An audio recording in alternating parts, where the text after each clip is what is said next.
Hi, this is Deborah at Dinglefoot Scrapbooking, and this week I have a very simple card that you can use for a thank you. You could use it for happy birthday too, but since it's fall, I just chose some fall colors, and so I have a dark brown card, and then I just grabbed some strips of paper, and this is a great card to use up those strips when you need to cut off an edge of your paper, and then you end up with these borders, which if you have long enough ones they work for scrapbook page borders, but when you have these smaller pieces they are great for cards. So I just took some of my scraps and I just found a matching paper to put behind it, and I think I only had about 2.5 inches left on this piece of paper, so that's what I used. And of course the red one's just a little bit bigger.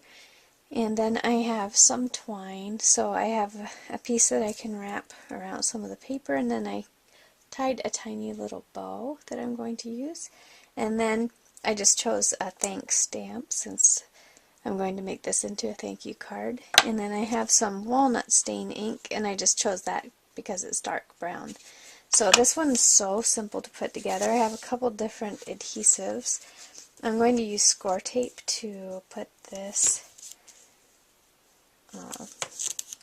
border paper onto the red background.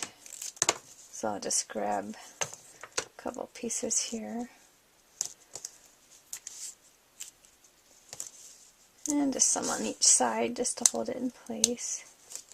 This is a double-sided tape, so I just have to take the backing and peel it off.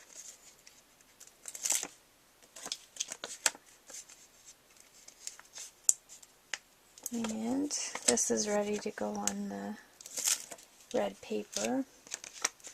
So let's put that right on there.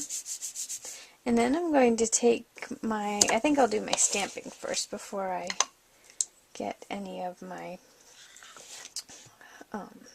twine around the edges, because that'll make it lumpy. So I'm just going to use that walnut stain ink, and I'm just going to take my stamp and just simply put it right someplace on the front of my card there. And you could emboss it if you want it to be shiny. Gold or something would work well with the fall colors. And then I'm just going to take my twine and I'm just going to place it on the edge with a tail hanging off here.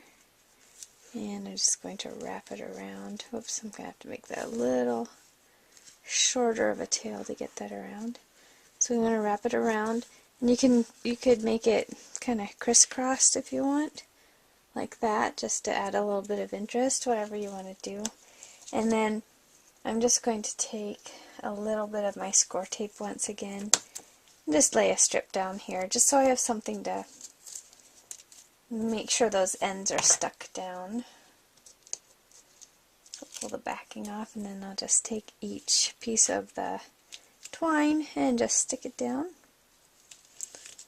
right there so it has some little place to stay there. And my bow, I'm just going to use some hot glue. Just keep that put, and I'm just going to stick it right down in the middle there. Get the extra little bit of glue off there, and you can see we have a cute little bow stuck there. And I had enough glue that when I pressed down on the middle of that twine, it stuck these two pieces down a little bit too. And now for this card, I told you it was simple.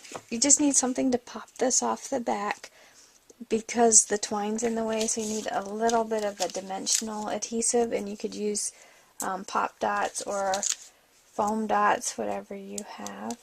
Just going to use a few foam dots here.